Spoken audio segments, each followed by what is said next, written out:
말씀 보겠습니다. 사도행전 17장 10절에서 15절까지 합독하겠습니다. 밤에 형제들이 곧 바울과 실라를 베레아로 보내니 저희가 이르러 유대인의 회당에 들어가니라.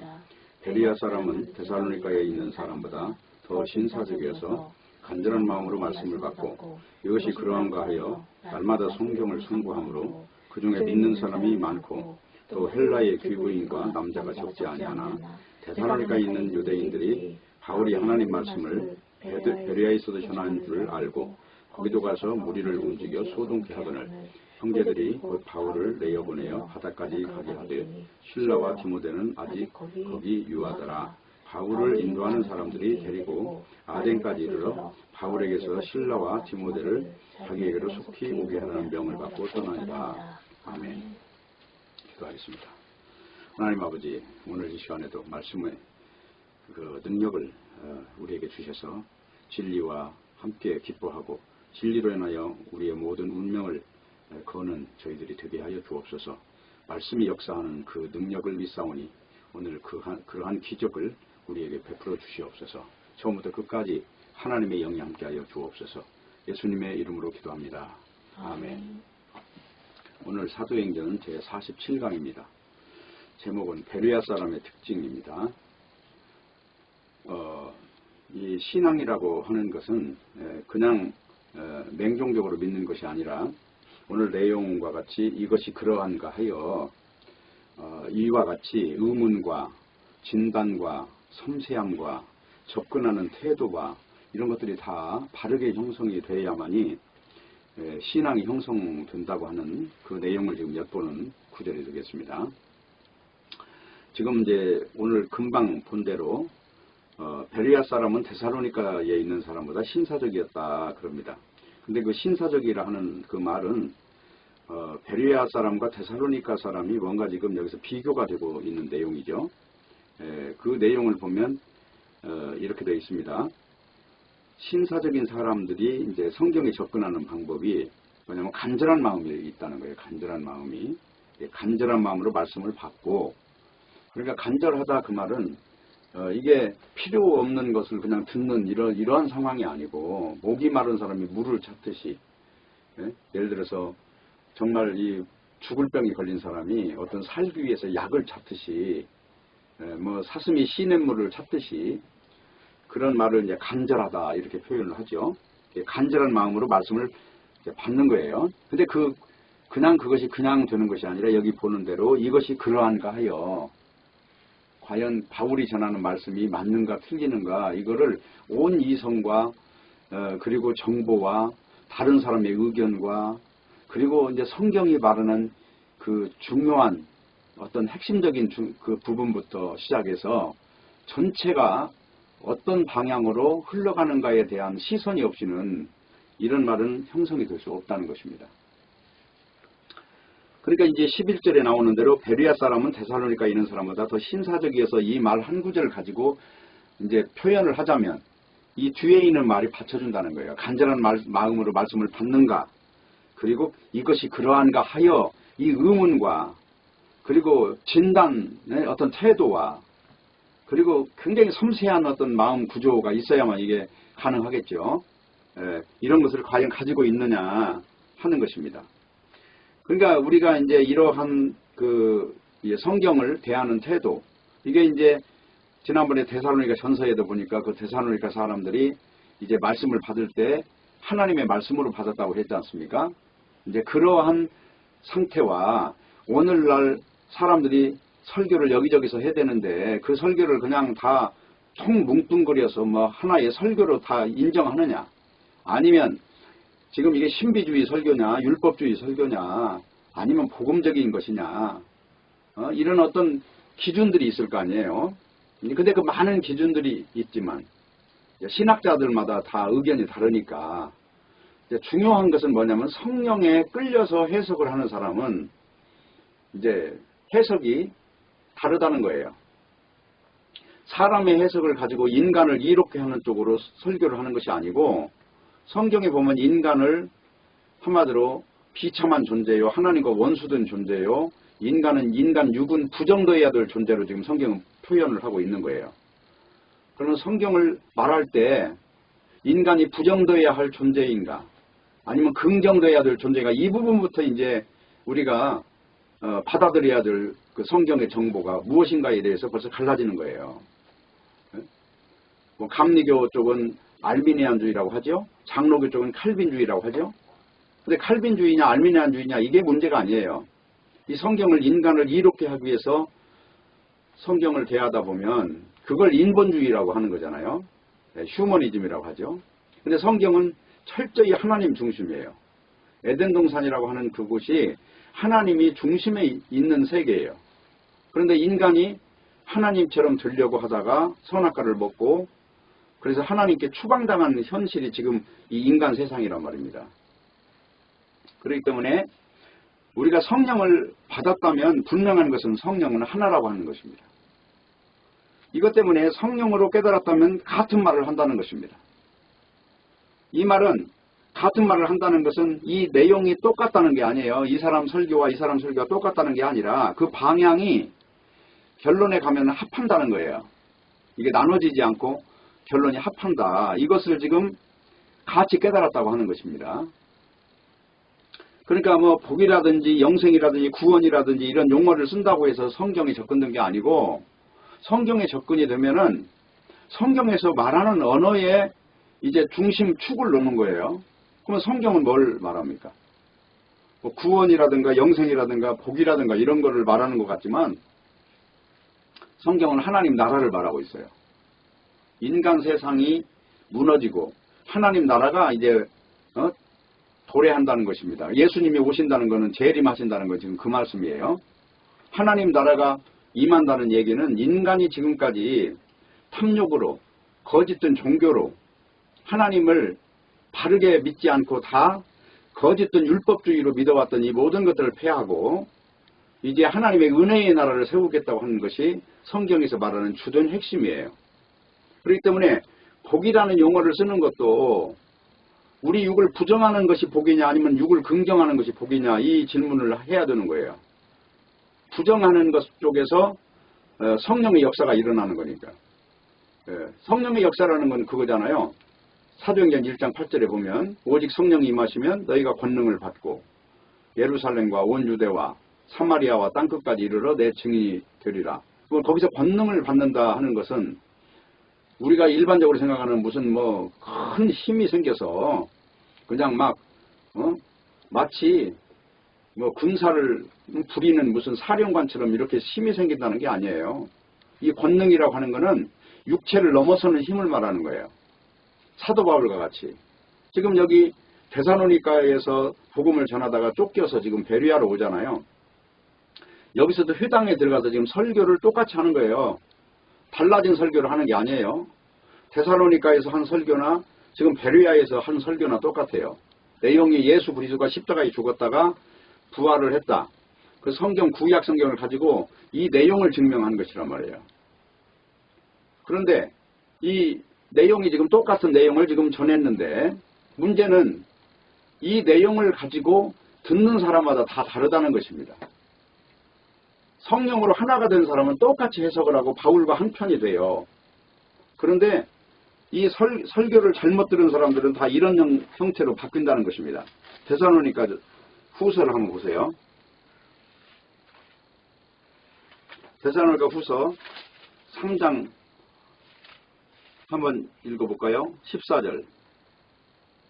누가 이 편지에 한 우리 말을 순종치 아니하거든 그 사람을 지목하여 사귀지 말고 저로 하여금 부끄럽게 하라. 그러니까 순종하지 않는 말씀에 대해서 순종하지 않는 사람에 대한 이제 경고가 나오죠.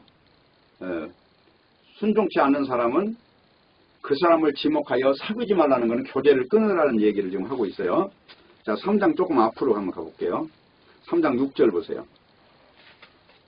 형제들아 우리 주 예수 그리스도의 이름으로 너희를 명하노니 규모 없이 행하고 우리에게 받은 유전대로 행하지 아니하는 모든 형제에게서 떠나라. 그러니까 여기서 형제라고 지금 말하고 있는 이 내용이 유대인이 여기에 분명히 섞여 있는 거예요. 근데 여기 유대인 이 지금 사도 바울의 말에 순종하지 않고 지금 온전히 순종하는 존재와 다른 지금 존재가 있다는 것입니다. 그 존재는 어떻게 행동을 하는가 봤더니 여기 2장 9절 보세요. 악한 자의 이 마음은 사단의 역사를 따라 모든 능력과 표적과 거짓 기적과 불의의 모든 속임으로 멸망하는 자들의 이 말이니 이는 저희가 진리의 사랑을 받지 아니하여 구원함을 얻지 못함이니라. 그러니까 진리를 사랑하는 베레아 사람 같이 이 말씀이 그러한가 하여 그래서 그 진리에 대한 간절한 마음과 태도가 없는 존재들은 이게 어떤 형상으로 빠져나가냐면요. 이 신비주의로 빠져나가는 거예요. 근데 이 신비주의는 뭐라고 그래요? 여기 9절에서 보면 사단의 역사를 따라 능력과 표적과 거짓 기적을 행한다는 것입니다. 십자가에 죽으셨다 부활하신 이 어마어마한 기적의 중요한 이 사망을 이기는 기적 아니고 이 육체에 유익을 주는 무슨 일인가를 했을 거 아닙니까? 근데 이런 존재는 하나님께로서 난 존재가 아니라 바로 사단의 역사로 지금 활동하고 있는 존재라고 하는 것입니다. 그렇기 때문에 어떻게 하냐? 여기 13절이에요. 주의 사랑하시는 형제들아. 그러니까 주님의 사랑과 연결이 된 형제들은 잘 들으라 그 말이죠. 우리가 항상 너희를 위하여 마땅히 하나님께 감사할 것은 하나님이 처음부터 너희를 택하사 성령의 거룩하게 하심과 진리를 믿음으로 구원을 얻게 하십니다. 근데 여기 앞에 보니까 불의를 좋아하는 자는 진리로 구원받는 것이 떠나버린 존재들인데 여기 뒤에 보니까 성령의 거룩하게 하심을 따라서 진리를 믿는 존재들은 하나님께서 선택한 어떤 특별한 존재라는 것입니다. 자, 그렇기 때문에 어떻게 해야 되느냐? 여기 2장 이제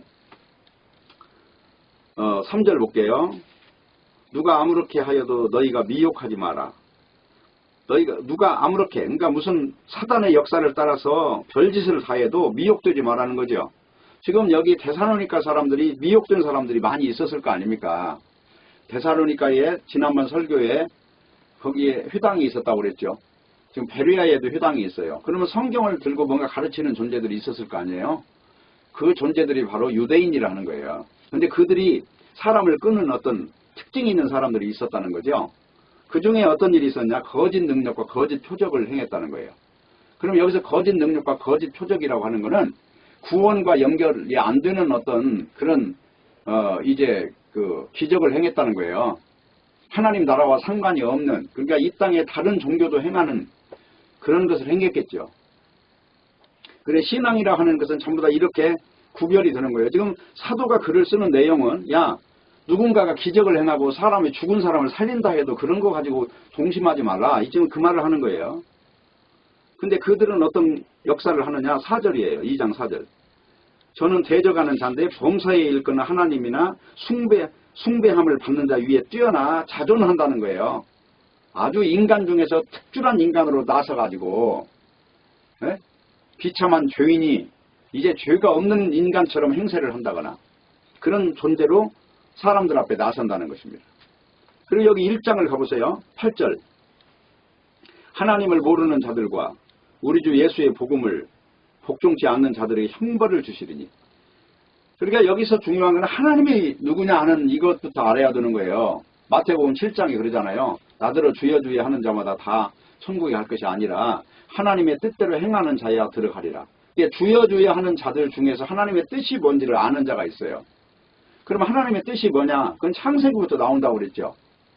여자의 후손이 와서 첫 번째 아담이 있고 마지막 아담이 있다는 거죠. 첫 번째 아담은 로마서에 말한 대로 이제 오실자의 표상이라는 게 로마서 5장에서 그러잖아요. 그럼 오실자는 누구냐면 예수님이란 말입니다. 그러면 첫 번째 아담은 사망의 왕으로 사는 표상이었단 말이죠. 그러면 마지막 아담은 생명의 왕으로서의 이제 실체가 오시는데 그건 아담 아래에 있는 모든 존재가 사망 아래에 있는 것처럼 마지막 아담 아래에 있는 모든 자는 생명 아래에 있다. 이걸 설명하면서 로마서 5장을 지난번에 설명을 했어요. 그런 내용이라는 거예요. 그러니까 하나님을 모른다는 것은 바로 이렇게 가죽옷을 입히는 하나님, 무화과를 입힌 걸 찢어버리는 하나님, 입은 걸 찢어버리는 하나님, 이런 걸 모르는 거예요. 자, 이사야서에 보니까 하나님의 뜻은 뭐냐면 이제 여자의 후손이 오는데 흠모할 것이 없는 모습으로 오게 하는 게 하나님의 뜻이라는 거죠. 인간의 방식이 아니고. 인간은 보암직하고 먹음직하고 탐스러운 이 방식을 다 육을 입었기 때문에 환호하는데 영은 그렇지 않다는 거예요. 영은 거지 나사로와 자색 옷 입은 부자를 딱 나눠놓고 볼 때 거지 나사로는 복받은 자고 자색 옷 입은 부자는 아주 저주받은 자로 표현을 하고 있잖아요. 이 육에 살찐 것으로 인하여 인생을 판단한 존재와 이 육을 배제하고 영으로 본 존재와의 그 대비하는 내용이 바로 그거란 말입니다. 그러니까 중요한 건 데살로니가서에서 다루고 있는 이 내용이 바로 중요한 것이 바로 이거잖아요. 자, 하나님을 모르는 자, 그리고 우리 예수님의 복음을 복종하지 않는 자들, 이런 자들에게는 이 우주 속에 있는 모든 이 기준이 전부 예수 그리스도가 중심축이에요. 사망을 이기신 이 권능 앞에 굴복하지 않은 모든 존재를 다 형벌을 통해서 마지막 무저갱에 집어넣는 것입니다. 자, 이 무저갱에 집어넣는 내용이 요한계시록에 그대로 나와 있으니까 한번 보세요. 22장 보세요. 22장 보면 이렇게 나와 있어요. 22장 11절 보세요. 불의를 하는 자는 그대로 불의를 하고 더러운 자는 그대로 더럽고 의로운 자는 그대로 의를 행하고 거룩한 자는 그대로 거룩되게 하라. 자, 이거는 인간들의 어떤 이제 하나님 앞에서 이제 심판을 받는 기준이 그렇단 말이에요. 이 불의하다는 것은 예수 그리스도의 의의 옷을 입지 않는 자를 말해요. 인간의 의를 가지고 지금 잣대질하는 게 아니라 성경은 전부 다 예수의 의를 가지고 이야기하는 거니까 혹여나 이런 내용을 가지고 자기 의에 대입하면 안 된단 말입니다. 그 다음에 20장으로 가보세요. 20장 10절 보세요. 또 저희를 미혹하는 마귀가 불과 유황못에 던지우니 거기는 그 짐승과, 여기서 짐승이라고 하는 것은 바로 마귀를 말합니다. 짐승과 거짓 선지자도 있어 세세토록 밤낮 괴로움을 받으리라. 여기 거짓 선지자라는 성경을 자기 의를 가지고 대입해서 푸는 자가 전부 다 거짓 선지자예요. 유대인들 지금 사도 바울이 복음을 전하는데 그걸 대적하는 존재들은 율법주의자들이란 말이에요. 그러면 율법주의자들의 운명은 무엇이냐? 갈라디아서를 한번 가보세요. 율법주의자들은요, 자기들 스스로는 인간 속에서 굉장히 훌륭한 존재로서 자랑을 하겠지만, 그러나 율법 아래에 있고자 하는 자들은 바로 이 말씀을 모른다는 거예요. 자, 갈라디아서 2장을 보세요. 16절 보세요. 사람이 의롭게 되는 것은 율법의 행위에서 나는 것이 아니요 오직 예수 그리스도를 믿음으로 말미암는 줄 아는 거로 우리도 그리스도 예수를 믿나니 이는 우리가 율법의 행위에서 아니고 그리스도를 믿음으로써 의롭다함을 얻으려 함이라. 육체의 행위로서는 의롭다함을 얻을 육체가 없느니라. 그러니까 이 율법주의자들, 한마디로 자기 의에 빠진 존재들은 전부 다 율법으로 사는 존재란 말입니다. 그런데 우리 인간이 의롭게 되는 것은 예수님의 선물로 되는 거지 인간이 자발적으로 훌륭해져서 되는 건 없어요. 에베소서 2장 8절이 그거잖아요. 너희가 그 은혜를 인하여 믿음으로 말미암아 구원을 얻었나니 이것이 너희에게 난 것이 아니요 하나님의 선물이라. 그리고 그 뒤에 가니까 행위에서 난 것이 아니니 이는 누구든지 자랑치 못하게 함이니라. 그러니까 하나님의 뜻이 뭐냐 이것을 모르는 존재들이 오늘날 전부 하나님을 믿는다고 하면서 전부 율법주의자가 되는 거예요. 그래서 자기 자랑에 빠져 있는 거예요. 교회마다 보면 누가 훌륭하고 누구가 박수 받을 수 있는 존재들이냐 전부 이런 경주하듯이. 근데 성경은 인간은 자랑할 게 없다는 거예요. 홀이라도 자랑할 게 있다면 그가 바로 율법에 지금 빠진 존재라는 것입니다. 율법의 정체가 뭔지를 모른다는 것입니다. 자, 하나 더 읽어볼게요. 3장 10절 보세요. 무릇 율법 행위에 속한 자들은 저주 아래 있나니 기록된 바 누구든지 율법책에 기록된 대로 온갖 일을 항상 행하지 아니하는 자는 저주 아래 있는 자라 하였습니다. 또 하나님 앞에서 아무나 율법으로 말미암아 의롭게 되지 못할 것이 분명하니 이는 의인이 믿음으로 살리라 하였음이니라. 율법은 믿음에서 난 것이 아니라 이를 행하는 자는 그 가운데 살리라 하였느니라. 그러니까 이 말이 지금 구약성경 이야기거든요. 율법을 다 지키면 그걸 의로 이게 인정해 주겠다는데 다 지킬 사람이 없다는 거예요. 그리고 예수님은 마태복음 5장에서 7장까지 율법을 해석을 하십니다. 옛사람에게 말한 바 간음하지 말라 했다는 말을 너희가 들었거니와 나는 너희에게 이르노니 남자가 여자를 보고 음욕을 품는 자마다 이미 간음하였느니라 그러잖아요. 그러면서 뭐라고 그래요? 눈이 죄를 범하면 눈을 빼버리고 손이 죄를 범하면 손을 잘라버리라 그러잖아요. 근데 인간은 결국은 죽어마땅한 거 아니에요. 눈도 뽑아야 되고 손도 잘라야 되고 이 마음 중심에서부터 벌써 죄가 점령하고 있는 존재가 인간이라는 것입니다. 그게 마태복음 5장부터 7장까지 나오는 산상보훈이에요. 그렇기 때문에 율법으로 하나님 앞에서 의롭다함을 얻으려고 시도하는 모든 자들이 사기꾼인 거예요. 이 진리에 대해서 사랑을 받지 못하는 존재는 전부 다 이런 존재라는 거예요. 지금 아까 데살로니가 후서가 그냥 써진 게 아니에요. 복음을 전한 사람들의 반응이 어떻게 나타나는가. 지금 여기 성경에는 베르야서는 없잖아요. 근데 여기 아까 읽은 대로 사도행전 17장 10절부터 지금 읽은 거거든요. 그 뒤에 보니까 뭐라고 그래요? 사도 바울에 대해서 그 옹호하는 사람들로 가득했어요. 거기서는 한마디로 막 그런 데살로니가 사람들처럼 이렇게 이랬다 저랬다 하는 사람들이 없었단 말이에요. 굉장히 침착하고 말씀에 대해서 깊이 창념하고 사도 바울의 말에 대해서 흡입불한 존재란 말이에요. 사도 바울의 말을 하나님의 말씀으로 들은 사람들이에요. 그 진실성 그리고 사도 바울이 자기가 어떻게 유대인이었는데 예수 그리스도의 종이 됐는가 이 과정에 대해서 나름 뭔가를 들었을 거 아니에요. 그걸 인정한 사람이란 말이에요. 사람들이란 말입니다. 그러니까 문제는 뭐냐면 이 거듭난 사람은 성경을 볼 때 내 인간에게 유리한 쪽으로 여기다가 공식을 적용하지 않는다는 거예요. 성령으로 거듭난 사람은 반드시 성경 자체에 묶이는 거예요. 성경이 오른쪽으로 가라면 오른쪽으로 가요. 왼쪽으로 가라면 왼쪽으로 가고. 그런데 성경에 묶이지 않는 존재들은 내가 성경을 끌고 다닌다니까요. 내가 구절 좋아하는 것만 좀 알고 있고 내가 싫어하는 거는 그냥 덮어버리는 거예요. 무시해버리고. 내가 듣기 좋아하는 소리만 아멘하고 듣기 싫은 소리는 아예 그냥 듣기를 거절해버리는 존재들이란 말이에요. 마치 노래도 뭐 트로트 좋아하고 뭐 클래식 좋아하고 뭐 장르에 따라서 다 좋아하듯이 오늘날 설교도 그렇잖아요. 얼마나 이 사람들이 자기 자신에 대해서 노예가 되어 있느냐 하는 거예요. 말씀에 묶이지 않는다는 것입니다. 근데 성경에서 분명히 거듭난 사람은 어떤 사람이냐면 바람이 임으로 불매 어디서 와서 어디로 가는지 몰라요. 내가 끌려다닌다는 거예요. 바람에 따라서. 바람이 동풍이 불면은 동쪽에서 바람이 오면은 이게 반대로 휘어지는 거잖아요. 그와 같이 된다는 거예요. 성령으로 난 사람은 다. 그래서 성경 자체에 묶이는 존재가 돼요. 성경에 매몰되는 거란 말이에요. 아, 성경이 무슨 지금 설교를 하라고 하는가. 오늘 지금 읽은 내용을 가지고요. 뭐 교회 부흥시키기 위해서 베르야 사람은 데살로니가 사람은 신사적이 위해서 날마다 성경 공부했으니까 교회 와서 성경 공부합시다. 이런 내용이 아니에요 지금. 이 내용이 아니고 말씀에 대해서 어떻게 반응해야 하는가에 대한 어떤 그 태도를 지금 이야기하고 있는 거죠. 그러니까 성경을 보면서 내가 유리한 쪽으로 받아들이는 것이 아니라 이 성경이 말하는 내용이 현실과 완전히 틀리는데도 불구하고 이걸 받아들이는 사람이 성령으로 거듭난 사람이다 하는 것입니다. 그러니까 본문에서 베르야 사람들이 간절한 마음으로 성경을 보았다고 됐는데 이 말은 사람이 말이 아니라 하나님의 말씀으로 그러니까 얼마나 엄중한 말씀이냐 이 말이에요. 이걸 제대로 들으면 살고 잘못 들으면 죽는 이 기로에 서서 들은 거죠.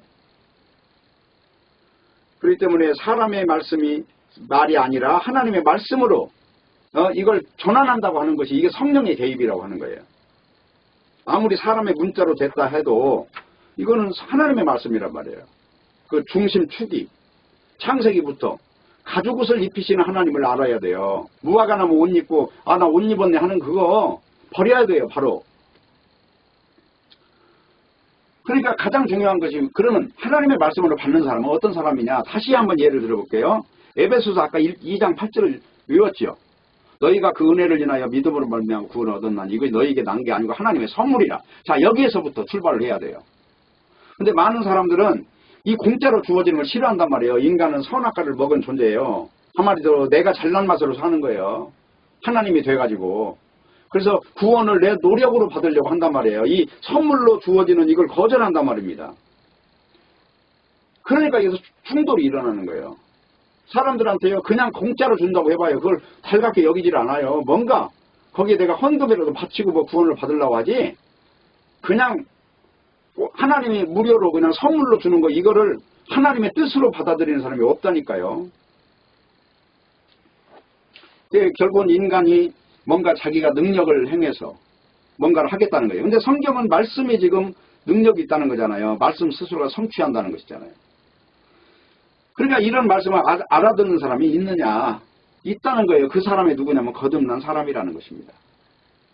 그러니까 성경 말씀 자체의 능력을 인정하고 받아들이고 믿는 거예요. 아, 말씀이 인간을 부정하고 있구나. 그러면 인간 속에 인간을 누구든지 나를 따라오려면 자기를 부인하고 십자가를 지고 나를 따라오라 그랬는데 그 길을 가는 사람이 과연 있겠느냐. 그런데 가는 사람이 있다는 거예요. 그 사람이 성령으로 거듭난 사람이라니까요. 오늘 이렇게 사도 바울 같이 누가 나를 부정하면서 십자가를 그것도 짊어지고 가겠냐. 저주받는 그 중심으로 갈 수 있겠냐. 한다는 거예요. 그 사람이 바로 성령으로 거듭나서 그런다는 거예요. 그렇기 때문에 정말 그러한가 하며 이 내용에 대해서 그 위력에 대해서 성경 속으로 빠져들어가는 사람들이 바울과 하나가 됐다니까요. 그 사람들이 지금 성경에 보면 디모데라는 사람이고 디도라는 사람이고 그 위에 베레아 사람들이고 그 위에 예수님의 제자로 각처에서 뭐 이름에 여기 노마서 저 뒤에 가면 이름을 쭉 거론하잖아요. 노마에 있는 그 교회 이름 그런 사람들이 다 신실하게도 하나님의 말씀 앞에 서서 신앙의 중심을 찾고 걸어갔던 것입니다. 그러니까 사람이라고 하는 존재는 주위 사람들의 시선이나 환경을 고려하며 살아가게 돼 있어요. 그런데 거듭난 사람은 그렇지 않다는 거예요. 이게 안 통한다는 거예요. 주위 사람이 뭐라고 하든 상관이 없어요. 말씀이 어떻게 가르치고 있느냐에 따라서 그 길로 간다니까요. 그러니까 말씀 자체의 능력에 의해서 움직이는 존재라는 거예요. 그러니까 현실은 의미가 없어요. 살 살든 못 살든 그것마저도 의미가 없어요. 자기가 속해 있는 영적 현실, 여기에 내가 빠져 있는 것입니다. 그러니까 중요한 거는 성경 속의 현실이 과연 그러한가 하는 이 내용을 가지고 지금 오늘 봐야 돼요. 자, 베레아 사람은 신사적에서 말씀이 그러한가 하여 날마다 상고하는데 거기 중요한 것이 그랬죠. 그 말씀을 대하는 태도라고 그랬잖아요. 그냥 상고만 하면 뭐하냐 말이에요. 오늘날 이단에 빠져가지고 몇 수십만 명, 몇 수백만 명씩 이단에 빠진 존재들이 성경 공부에 빠져갖고 있어요. 그런 성경 공부를 말하는 게 아니란 말입니다. 성령 받은 사람의 흔적이 나타나는 이렇게 성경을 만난 사람을 이야기하는 것입니다. 예? 오늘날 지금 무슨 성령 받은 사람들이냐? 그 사람들이 예? 성령을 받으면 분명히 나타나는 특징이 있다고 했어요. 그게 뭐냐면 의에 대하여 죄에 대하여 심판에 대하여 세상을 책망하는 거예요. 의의 구조가 달라요. 죄라고 하는 걸 해석하는 것이 달라요. 우리가 아는 도덕 윤리라고 하는 이 개념이 아니라니까요. 그리스도가 생명의 왕으로 온 그거에 의해 척도가 돼야 돼요. 그러면 인간들이 박수 보내는 이쪽에서 이 모든 시선이 꺾이게 되는 거예요. 사람이 인정하는 것 쪽으로 가는 게 아니라니까요. 하나님이 인정하는 길로 가는 영이신 하나님. 그렇기 때문에 베레아 사람들은 성경 속의 현실이 과연 그러한가 했다는 것을 명심해야 되는 것입니다. 다른 게 아니라 다시 말씀드려요. 성경 속에 있는 현실이 무엇인가에 대해서 참념했다는 것입니다. 그렇기 때문에 예수님을 어떤 분으로 이해하느냐에 따라서 증거들은 예수님은 달라지는 것입니다. 오늘날 설교를 듣는 사람마다 다 해석이 달라요. 근데 문제는 성령은 하나라고 하는 것이 중요하다는 게 해석은 달라도 목적지가 같아야 되기 때문에 서로 형제로 받을 수밖에 없어요.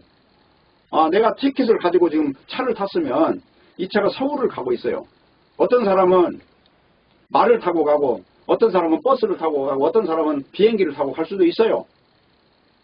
그러나 그 목적지가 정확하게 틀림없다면 이거 같은 성령으로 난 사람이겠죠. 그렇기 때문에 예수를 말한다고 해서 무조건 옳다고 말할 수 없다 하는 것을 분명히 해야 되는 것이고 성경에 대한 태도가 바로 베레아 사람들이었다. 이 내용에 대해서 충분히 아마 들어보셨을 거예요. 암송으로 외우는 사람도 엄청나게 많습니다. 그러니까 성경을 부지런히 읽고 공부하는 이걸 가지고 오늘 본문을 대입한다는 거예요.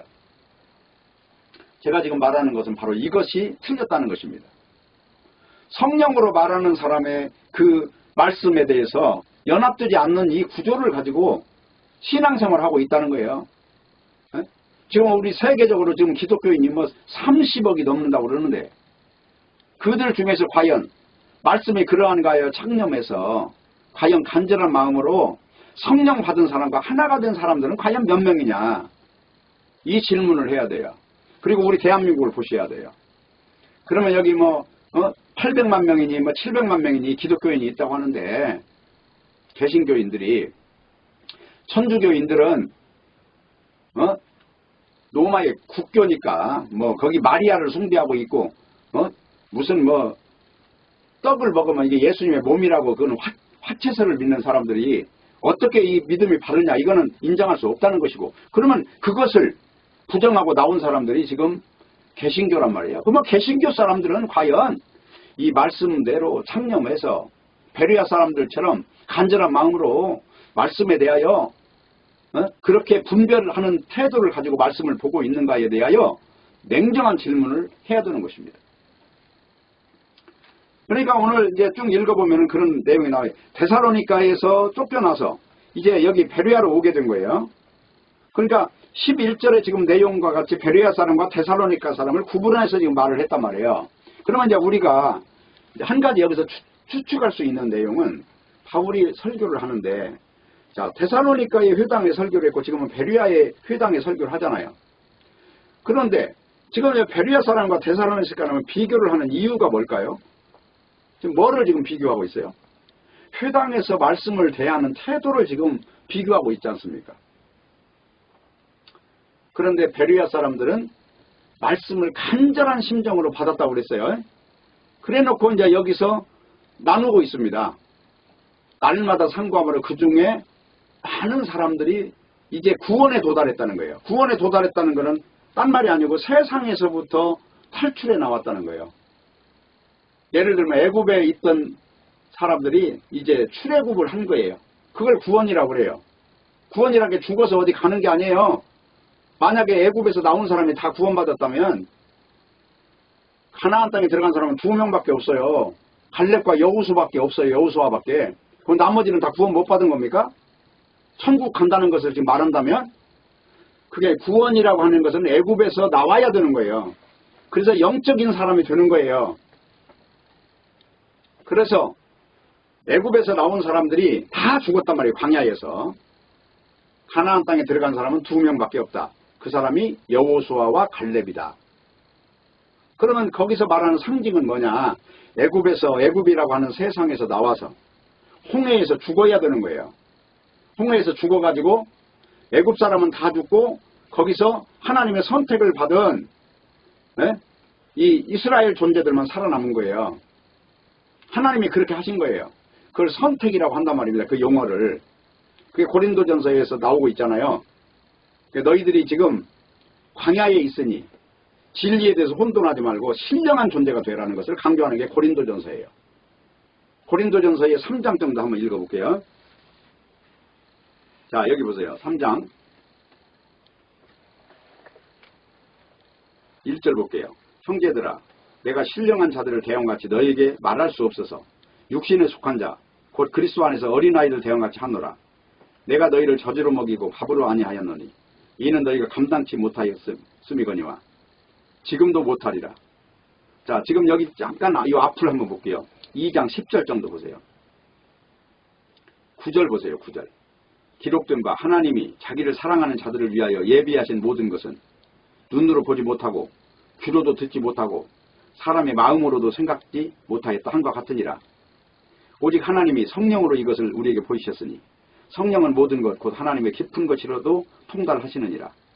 사람의 사정을 사람 속에 있는 영 위에는 누가 알리오? 이와 같이 하나님의 사정도 하나님의 영 위에는 아무도 알지 못하느니라. 14절. 육에 속한 사람은 하나님의 성령의 일을 받지 아니하나니 저희에게는 미련하게 보이며 또 깨닫지도 못하나니 이런 일은 영적으로라야 분변함이니라. 신령한 자는 모든 것을 판단하나 자기는 아무에게도 판단받지 아니하느니라. 그러니까 여기 신령한 존재가 되라고 하죠. 자, 그 신령한 존재가 되는 일이 뭐냐? 아까 지금 2장 9절부터 읽었죠. 이 앞부분 가보세요. 2장 2절. 이게 신령한 일이란 말이에요. 내가 너희 중에서 예수 그리스도와 그의 십자가에 못 박히신 것 외에는 아무것도 알지 않냐고 작정하였습니다. 예수 그리스도 십자가를 아는 것을 신령한 일이라고 해요. 그리고 이 앞에 조금 더 가보세요. 30절. 1장 30절.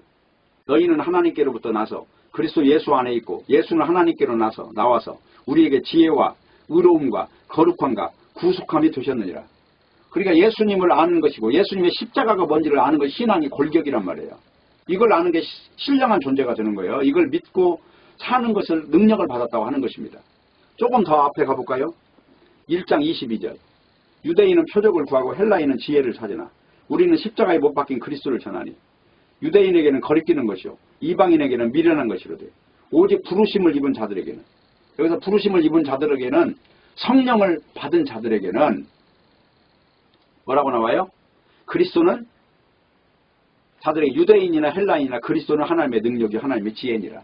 그리스도를 십자가에 못 박혔다가 죽었다가 사흘 만에 부활하신 그 예수 그리스도를 아는 것이 신앙의 골격이라니까요. 지금 이 고린도전서가 그 이야기를 지금 논증하고 있는 거 맞죠? 조금 더 넘겨볼까요? 자, 고린도 후서를 한번 가볼게요. 그냥 전서는 그만 읽고 고린도 후서를 한번 가볼게요. 고린도 후서에 보면 5장 정도 한번 가보세요. 14절. 그리스도의 사랑이 우리를 강권하시는도다. 우리가 생각건대 한 사람이 모든 사람을 대신하여 죽었은즉 모든 사람이 죽은 것이라. 한 사람이 누구냐면 예수님이죠. 그럼 모든 사람이 죽었어요. 그리고 예수님이 부활하심으로써 모든 사람이 산 거예요. 다 예수 안에서. 그 내용을 지금 쓰는 거예요. 15절 보세요. 저가 모든 사람을 대신하여 죽으심은 산 자들로 하여금 다시는 저희 자신을 위하여 살지 않고 오직 저희를 대신하여 죽었다가 다시 사신 자를 위하여 살게 하려 함이라. 바꿔치기 된 거죠. 믿는다는 건 바로 이 예수 그리스도 안으로 들어가는 거예요. 그래서 어떻게 되느냐. 17절. 그런즉 누구든지 그리스도 안에 있으면 새로운 피조물이라. 이전 것은 지나갔으니 보라 새 것이 되었도다. 이렇게 그리스도 안으로 들어간 이걸 새로운 피조물로 보는 거고 새 생명으로 보는 거고 거듭난 존재로 보는 것이란 말입니다. 자, 그 다음에 조금 더 볼게요. 한 8장 정도 가보세요. 8장.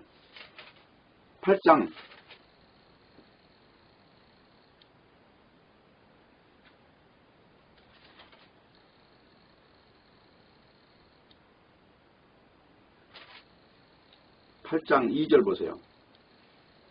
환난에 많은 시련 가운데서 저희 넘치는 기쁨과 극한 가난이 저희로 풍성한 연부를 넘치도록 하게 하였느니라. 자, 이게 뭘 말하고 있냐면은 이렇게 거듭난 존재가 이제 돈에 대한 태도가 이렇게 바뀌어버린 걸 말하고 있는 거예요. 자기들은 가난한 상태에서도 환난이 아주 온 세상을 다 짓누르고 있는 이 상황에서도 내 영적 형제들에 대한 그 마음이 완전히 열려버린 상태까지 이렇게 된 상태를 말하는 거예요. 이게 거듭난 사람들이란 말입니다. 그렇기 때문에 오늘 중요한 거는 성경을 풀어서 예수님을 가르치고 전하는 이걸 가지고 지금 뭐 오늘 간절한 마음으로 말씀을 받다는 말이 아니란 말이에요. 중요한 건 이 사람들이 과연 영적 현실에 대해서 제자리에 서 있는가에 대한 그 내용을 지금 말하고 있다는 것입니다. 그러니까 사람들이 관습이나 상식이나 편견 속에 빠져있는 존재들이 이제 버렸다는 거잖아요. 지금 버리고 영적인 쪽의 어떤 방향을 이제 바라보았다는 거예요. 그리고 거기에 내 인생 현주소가 놓아졌다는 거예요. 이걸 가지고 성경은 신사적이라고 표현하고 있는 것입니다.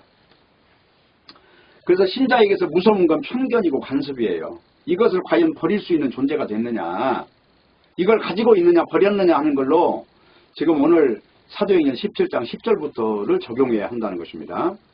그러니까 편견이라고 하는 것이 있는 존재는 분란과 분리가 있어요. 그리고 진리를 밀쳐낸다는 겁니다. 어느 곳이나 어떤 지역이나 베레아 사람은 그 지방의 특색이에요. 데살로니가 사람은 그 데살로니가 지방의 특색이에요. 이거 비교해서 말하는 이유는 그 사람들의 어떤 의식구조가 과연 이 말씀이라고 하는 것을 대하는 태도와 그 결과적인 열매가 지금 어떻게 방향화됐는가를 지금 말하면서 이 이야기를 하고 있다는 것입니다. 단지 성경 공부를 말하는 게 아니에요. 자, 그렇기 때문에 설교는 인간관계를 바탕으로 들어서는 안 돼요. 자, 내가 뭐 내 동생이 목사니까, 내 오빠가 목사니까 우리 이 교회에 나가주자 이런 차원이 아니라는 거예요. 인간관계가 바탕이 되면은 나와 가까운 사람, 친한 사람, 신뢰할 사람 여기에 대해서 수용하는 태도를 가질 거 아니에요. 그러니까 진리에 대해서 냉철하지 못하는 거예요. 성경을 상고한다고 이것도 옳다고 믿어지는 이거를 인정에 끌려가지고 그냥 거기서 인생을 허비하는 존재들이 얼마든지 있어요. 그래서 앞서 말한 대로 인간에 대한 신뢰라고 하는 이것을 가지고 논할 문제가 아니란 말이에요. 이 내용은 영적 현실에 대한 내용이란 말입니다. 그래서 우리는 편견과 간섭을 버리고 과연 말씀이 그대로 어떻게 말하고 있는가, 그 길을 따라갈 수 있느냐, 이 문제를 가지고 이야기를 해야 된다는 것입니다. 결론을 내릴게요. 신자가 아무리 성경을 참고하고 아무리 읽는다 해도요, 성령께서 역사하시는 대로, 그러니까 창세기부터 요한계시록까지 말하는 내용이 전부 성령이 지금 말씀하신 내용이잖아요. 그걸 방향화하지 않으면 그것은 아닌 것이다. 교회도 목사가 바뀌면은요, 그냥 그대로 수용해버려요. 사상이 틀려도. 그것 자체가 얼마나 잘못된 거냐. 그것처럼 낭패가 없는 거거든요.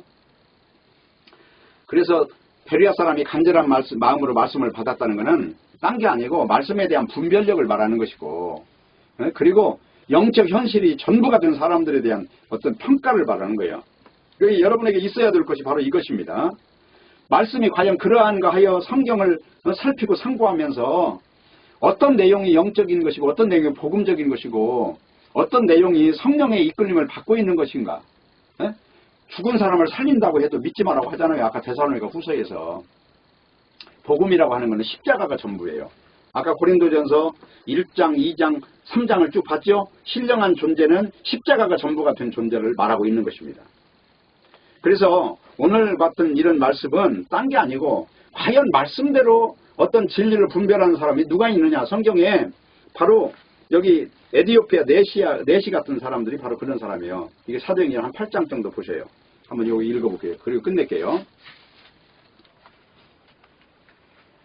8장 여기 보시면 뒤쪽으로 이렇게 넘어가 보세요. 26절 보세요. 주의 사자가 빌립더로 일러 가로되 일어나서 남으로 향하여 예루살렘에서 가사로 내려가는 길까지 가라 하니 그 길은 광야라. 지금 여기 보니까 이제 광야에 있는데 거기서 27절에 보니까 에디오피아 사람 곧 에디오피아 여왕 간다게의 모든 국고를 맡은 큰 권세가 있는 네시가 예배하러 예루살렘에 왔다가 돌아가는데 어떤 일이 생겼냐면요. 28절 보세요. 병거를 타고 선지자 이사야의 글을 읽더라. 그 당시에 이렇게 두루마리로 된 이사야서를 쭉 읽으면서 가고 있는 거예요. 그런데 빌립이 그냥 간 게 아니에요. 여기서 요 앞에 보니까 29절 보면 성령이 빌립더러 이르시되 이 병거로 가까이 가라 그렇게 명령을 한 거죠. 성령의 지금 이끌림을 받아서 만나는 거예요. 그러니까 30절 빌립이 가서 선지자 이사야의 글을 읽는 것을 보고 읽는 것을 깨닫느냐 하고 물어봤어요. 그러니까 이 사람이 뭐라고 대답해요? 지도하는 사람이 없으니 어찌 깨달을 수 있느냐. 그러니까 빌립을 청하여 병거에 올라같이 앉으라 하면서 이 성경 구절을 가지고 이걸 이해를 시켜달라고 하는 거예요. 그러니까 여기 읽는 구절이 어디냐면 저가 사지로 가는 양과 같이 끌렸고 털 깎는 자 앞에 있는 어린 양과 같이 잠잠한 같이 그 입을 열지 아니하였도다. 낮을 때에 공변된 판단을 받지 못하였으니 누가 가히 그 세대를 말하리요. 이 생명이 땅에서 빼앗김이로다 하였거늘 네시가 이걸 가지고 이게 지금 누구를 말하냐. 그러니까 빌립이 35절부터 예수를 가르쳐 복음을 전하니라 이렇게 나와 있어요. 그리고 가면서 이게 물이 있는 곳에서 물속에 들어갔다 나오는 이 침례라고 하는 걸 받게 된 거예요. 그러면 침례 받았다는 건 이제 내 옛사람은 죽었고 새 생명을 받았습니다 이거예요. 예수님의 새 생명 부활 생명으로 이제 나는 이렇게 앞으로 믿음으로 살겠습니다. 지금 이 고백하는 내용이란 말입니다. 이와 같이 말씀을 받는 태도에 대해서 지금 말씀을 하고 있는 것입니다.